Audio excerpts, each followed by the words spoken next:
Here at Tangent 1985, we watch everything, and because we watch everything, we try to review everything. But as there are only so many hours in the day, we can't every time give every movie the lengthy analysis they deserve. My name is M. Glenn Gore, and this is one of those times. Hold on tight because here comes in and out like Glenn, and today we're talking about A Quiet Place. The following video review contains spoilers for the film A Quiet Place. Proceed with caution.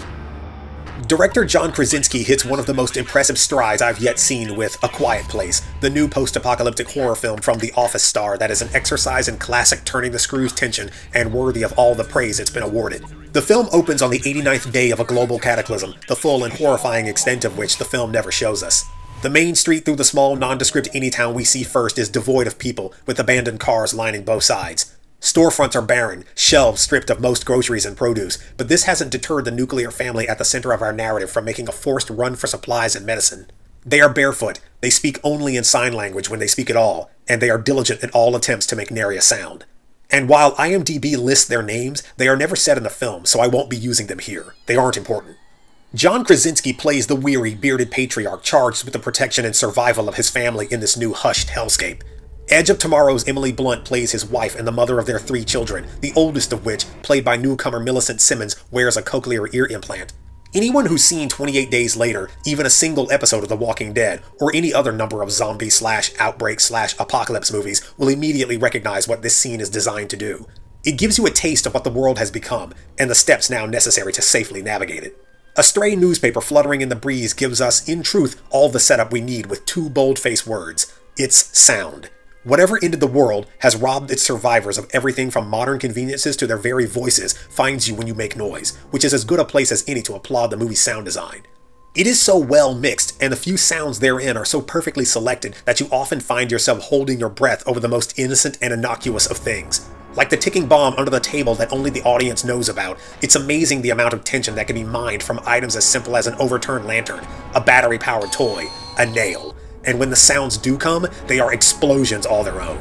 The seemingly successful foray into town ends in tragedy when the daughter gives her youngest brother a toy space shuttle that, of course, goes off on the road back home, giving us our first brief glimpse of the creatures responsible for the world's noiseless woes. Flash forward to day 472. The family has settled on a large farm, every inch of which is overseen by security cameras and an expansive network of early warning systems and noise-canceling countermeasures that leave you marveling at its care and thoughtful execution. They take their dinner on leaves and by hand, because plates and utensils would prove too risky a luxury. A family board game retrofit with soundproofed pieces is especially clever and sad, as it strikes you as so desperate an attempt to hold on to even the most mundane aspects of a normal life. Blunt's mother is now pregnant and close to term, another device primed to strike at the tension bullseye the film continuously and effortlessly takes aim at and hits dead on. A baby in this world may as well be a sign saying, "Here we are, come and kill us." The chilling sight of a soundproofed, lidded bed complete with oxygen tank and face mask reminds you more of a coffin than a crib. Since the death of the youngest son, everyone left behind blames themselves, but not each other, despite what some among them choose to believe.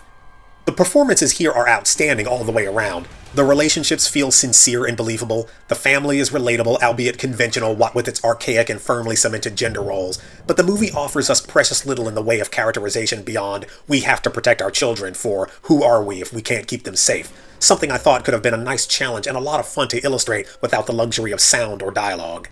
The creatures themselves basically boil down to a singular terrifying concept, a giant, nigh indestructible ear with teeth and claws.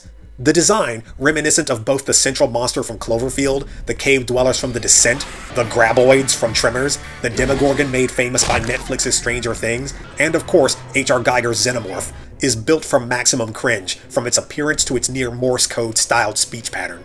A Quiet Place is a nail-biter from beginning to end, a tense and efficient thriller with little fat on it. Even the one person outside of the family they encounter lays the groundwork for a later scene. Its utilitarian setups are many and purposeful, scattered confidently throughout and well used, leading to one satisfying payoff after another, the last of which being so strong you're likely to see your fellow moviegoers openly applaud, and we were guilty of it too. It is such an enjoyable ride. It draws you in and refuses to let go of you until literally the final shot, which provides setup for a sequel I pray never comes, because this is simply too good for one. And while it isn't wholly original, I mean, what is, it presents you with enough fresh ideas and genuine intensity that it becomes easy to overlook given just how much fun you're having. With its brisk pace and refusal to harm its mounting momentum with the tedious origin of the lethal creature stalking them, A Quiet Place is about as fine an example of this type of movie as you're likely to see. By the time the credits roll, you almost feel like you've been to the gym as you've just spent the last 90 minutes holding your breath, clenching your teeth, and gripping the armrest or the hand of your date hard enough to do lasting damage. It isn't perfect, of course, and does, upon minimal scrutiny, cause you to ask some valid questions. When it's born, in a scene that aggressively challenged my suspension of disbelief, I might add, the baby is unrealistically quiet, which kind of takes some of the edge off the danger. It's common knowledge in the movie universe the echophages, as I call them, can't find you if you camouflage your presence with louder sounds such as waterfalls and rivers, which begs the question of why you wouldn't just live near them instead of on a farm in the middle of nowhere. And it strikes me as very unlikely someone else wouldn't have discovered the solution, simple as it ends up being, long before day 473. There's also a third act sacrifice that, while set up earlier in the film and somewhat emotionally satisfying from a character arc standpoint, seems less than completely necessary. A Quiet Place may not bring much to the thematic table, operating as surface deep for the most part, but none of this hinders it from its successful endeavor to become a taut and refreshingly new horror classic. 4.5 stars, a solid, nerve-wracking good time. That's it for today's episode. As always, thank you for joining me. If you enjoyed the show, please like, share, and subscribe, and follow me on Twitter for more updates. Until next time, you were just in and out like Glenn.